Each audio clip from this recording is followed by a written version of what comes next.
Wayne Carini became a household name not just because of his expertise in vintage car restoration, but because of the unique soul he brought to the television screen. Chasing Classic Cars, which premiered in 2008, wasn't your average reality TV show.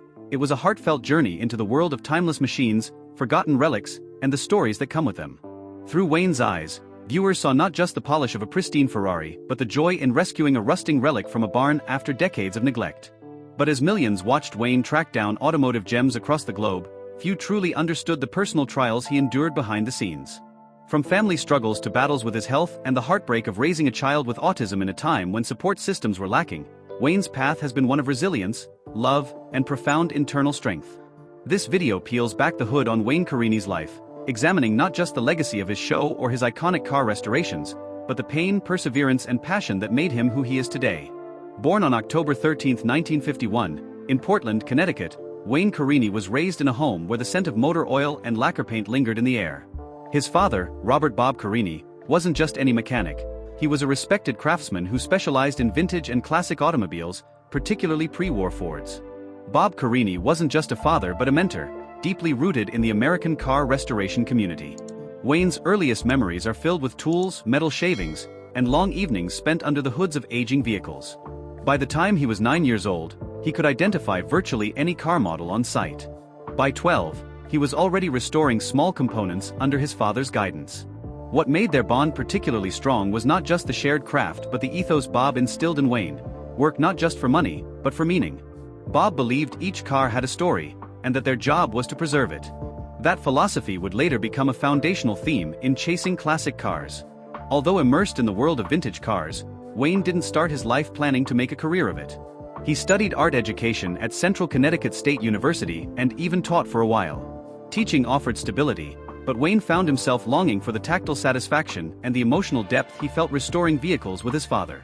The turning point came in the late 1970s when he had the rare opportunity to drive a 1960 Ferrari 250 SWB Berlinetta. That moment, racing down the backroads of Connecticut in a piece of automotive history, sealed his fate. The passion that had quietly simmered during his childhood erupted with purpose. He left teaching to work full-time in the classic car world.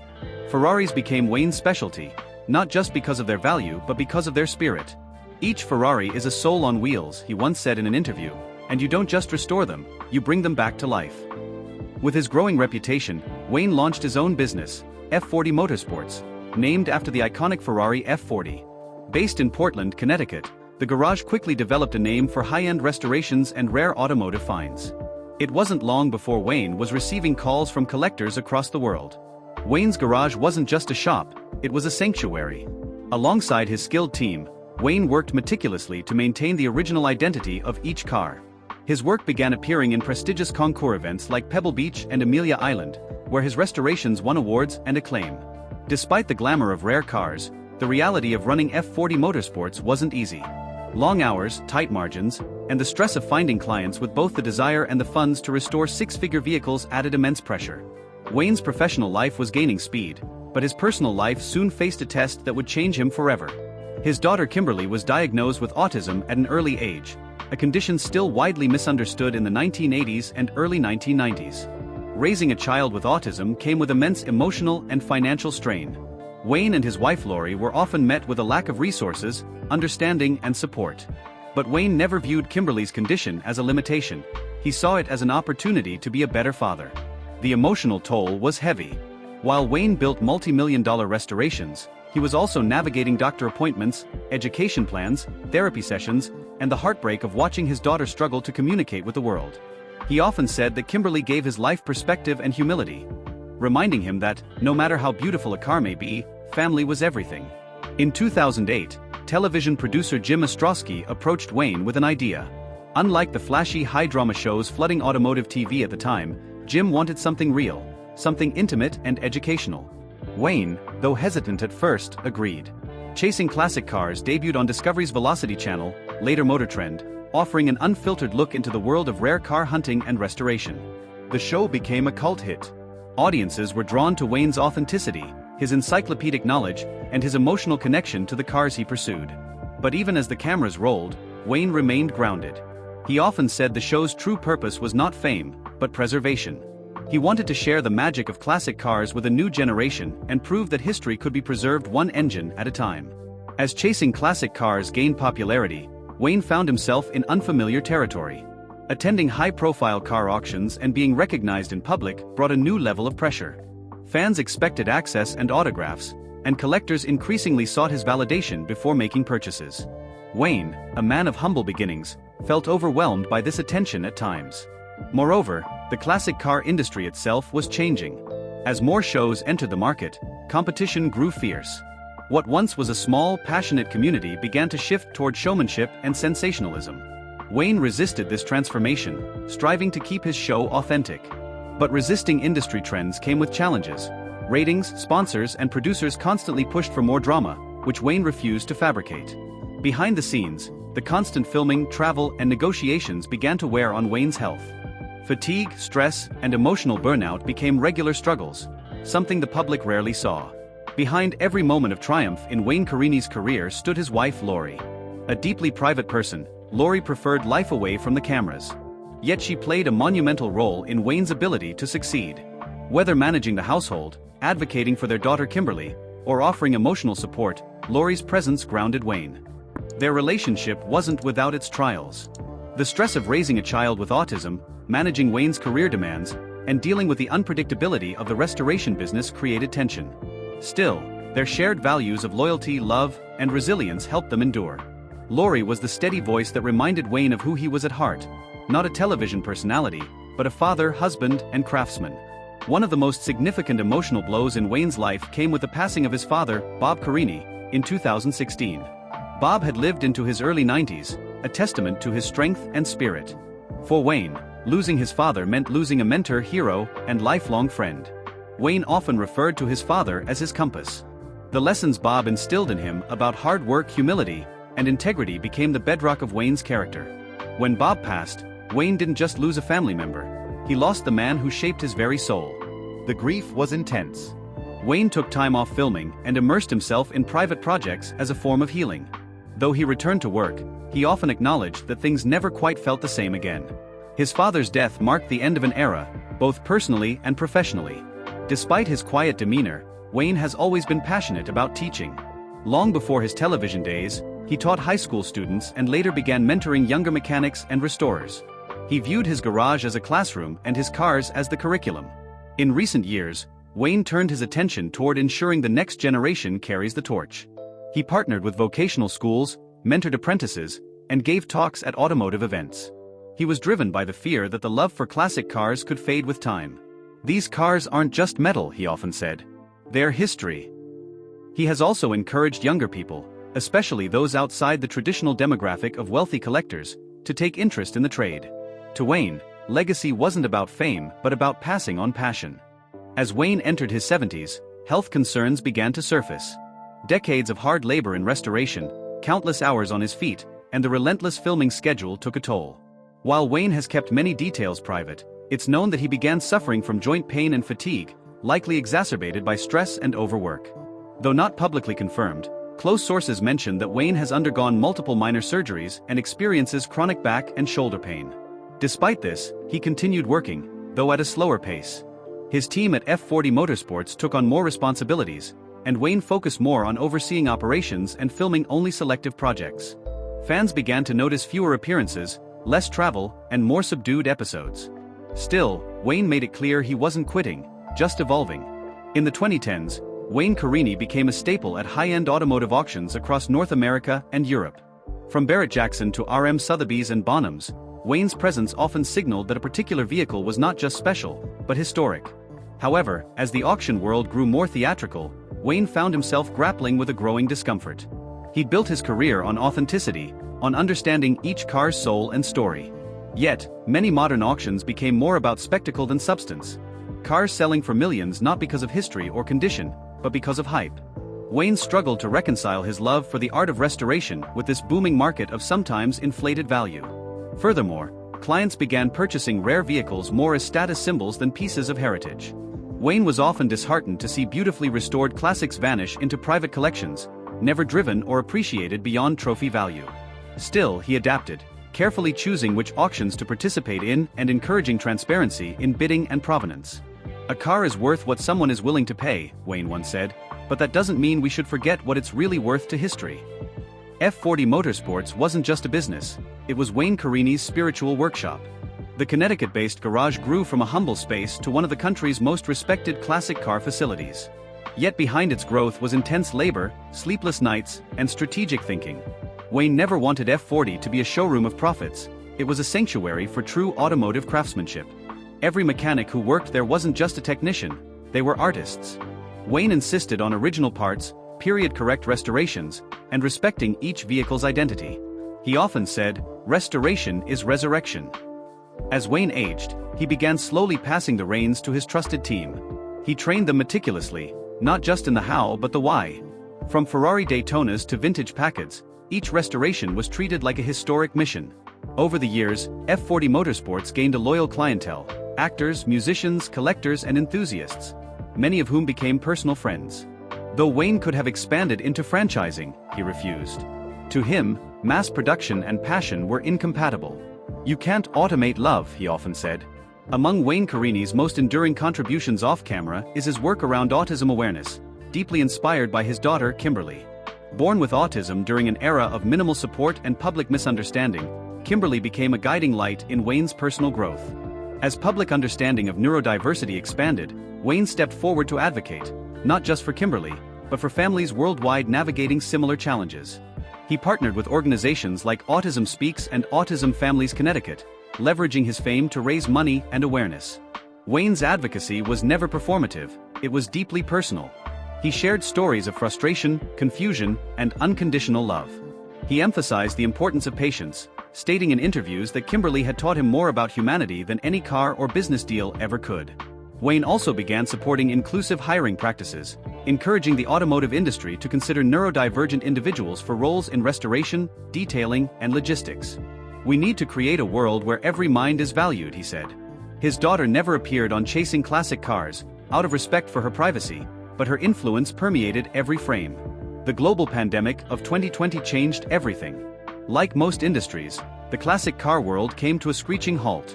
Restoration schedules were disrupted, auctions cancelled, and filming ceased. For Wayne, it was the first time in decades he was forced to slow down completely. Initially, the break was welcomed, time with family, moments of quiet and reflection. But as weeks turned into months, Wayne began to feel the deep absence of community and purpose. Many classic car events, concours, swaps, rallies, were postponed indefinitely. The show was halted for months. Worse, some of his longtime collaborators and friends in the industry passed away from COVID-19 complications. Wayne publicly mourned their loss, often posting heartfelt tributes. "They weren't just colleagues," he wrote. "They were family." F40 Motorsports, too, struggled during this time. While high-end buyers remained, middle-tier customers delayed or canceled projects. Wayne refused to lay off staff, choosing instead to dip into reserves to keep his team afloat. It was a decision that reflected his leadership, not driven by profit, but by loyalty. After more than 200 episodes spanning over a decade, fans began to ask, is Chasing Classic Cars ending? By 2022, episodes had become sporadic, and Wayne's presence was less frequent. Speculation swirled: retirement, health concerns, or creative differences. The truth, as Wayne eventually revealed, was more nuanced. He wasn't retiring entirely, but he was stepping back. He wanted to spend more time with his family, especially Kimberly. He also wished to focus on mentoring young restorers and preserving car culture through education rather than entertainment. The show's final episodes carried a sense of nostalgia. Wayne revisited early projects, met with old friends, and took viewers on emotional journeys through dusty barns and glistening showrooms.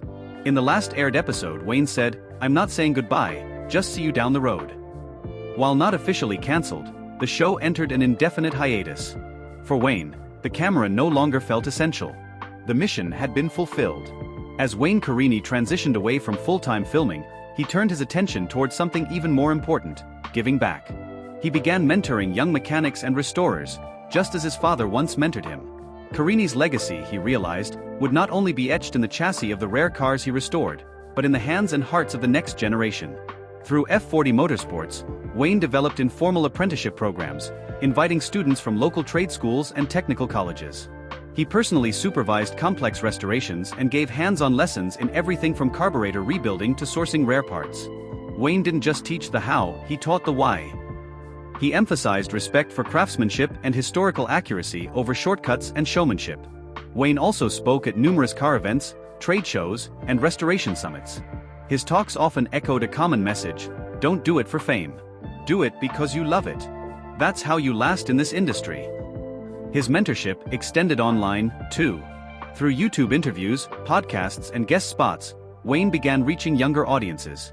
In a world increasingly obsessed with speed, he became a voice for patience and authenticity. By the time Wayne reached his early 70s, age had started to affect him more noticeably. Years spent working in garages, lifting heavy car parts, bending under dashboards, and standing on concrete floors took a physical toll. Friends close to Wayne noted he struggled with joint pain and fatigue, although he remained stoic and avoided publicizing his discomfort. Still, Wayne was not immune to time. He gradually reduced his work hours at F40 Motorsports, focusing more on overseeing than physically working on restorations. He also scaled back on public appearances, choosing only the events closest to his heart. There were health rumors. Some suggested heart issues, others speculated about chronic pain management. Wayne never confirmed specific ailments, preferring privacy. But his actions spoke volumes. The cameras slowed, the projects slowed, and the once constant roar of engines around him became less frequent. By 2024, Wayne was officially in semi-retirement. While F40 Motorsports continued to operate, Wayne's daily presence became rare. He spent more time at home with Lori and Kimberly, enjoying peaceful drives through Connecticut rather than cross-country barn hunts. Throughout his career, Wayne Carini developed strong bonds with collectors, restorers, and car lovers from around the globe. Sadly, as the years passed, many of those friends passed away. Some were victims of illness, others of old age, and a few from tragic accidents. Each loss weighed heavily on Wayne. Among them was one of his earliest mentors outside the family, a friend who had introduced him to European classics. Wayne paid tribute on his website, writing, "We shared a love for Alfa Romeos and authenticity. I owe him more than words can say." Another close friend was a fellow restorer he'd worked alongside at numerous concours events. When the man passed away suddenly, Wayne attended the funeral and later dedicated a Ferrari restoration to his memory. These moments reminded Wayne of life's fragility. He often spoke about finishing what matters, be it a car, a relationship, or a dream. The older he got, the more he leaned into emotional closure, reaching out to old friends, thanking past collaborators, and spending time with family. Wayne Carini may have stepped out of the spotlight, but his imprint on the world of classic cars is indelible. He changed how people viewed restoration, not just as a job or a hobby, but as a stewardship of history. He revived interest in forgotten marques. He inspired generations to care, to notice, to preserve. He also made classic cars accessible. Through Chasing Classic Cars, viewers were introduced to the idea that greatness could be found in a barn, in a rusted shell, in a forgotten engine. He didn't rely on loud antics or stage drama. His approach was honest, heartfelt, and sincere. Industry experts credit Wayne for driving up interest in pre-war vehicles and educating audiences about provenance, originality, and preservation. Museums, collectors, and auction houses often referred to Wayne's restorations as examples of how it should be done. Today, his name is spoken with reverence among car enthusiasts, and many restorers trace their passion back to his influence. His garage may one day be a museum. His episodes will be rerun for decades. But Wayne's greatest legacy is perhaps in the unseen, in the hands now polishing chrome with care, in the eyes now inspecting paint for perfection. Wayne Carini's story isn't just about classic cars, it's about grace under pressure, finding beauty in imperfection, and persevering through life's toughest turns. From the young boy helping his father in a dusty garage to a global ambassador of automotive history, his journey has been nothing short of extraordinary. He faced deep personal challenges, raising a daughter with autism, losing loved ones, enduring the pressures of fame, and dealing with aging and health decline. But he faced it all with humility, humor, and heart. Wayne Carini once said, "A great restoration doesn't just fix a car, it gives it purpose again." That's what Wayne did, not just for cars, but for people too. For viewers, for friends, for his family. In a world that often rushes past detail, Wayne slowed down and taught us to notice the beauty in craftsmanship, in tradition, and in people. As of now, Wayne lives quietly with his wife Lori and daughter Kimberly in Connecticut. He still visits the garage, takes scenic drives, and shares stories with those lucky enough to catch him. Though the cameras may have stopped rolling, Wayne Carini's engine never truly stops, it just runs a little quieter now. If you enjoyed this in-depth look into the life of Wayne Carini and the untold story behind chasing classic cars, don't forget to like this video, subscribe to our channel, and hit the notification bell so you never miss another video. Share your favorite Wayne Carini moment in the comments below. And remember, behind every classic car is a classic story. Thanks for watching.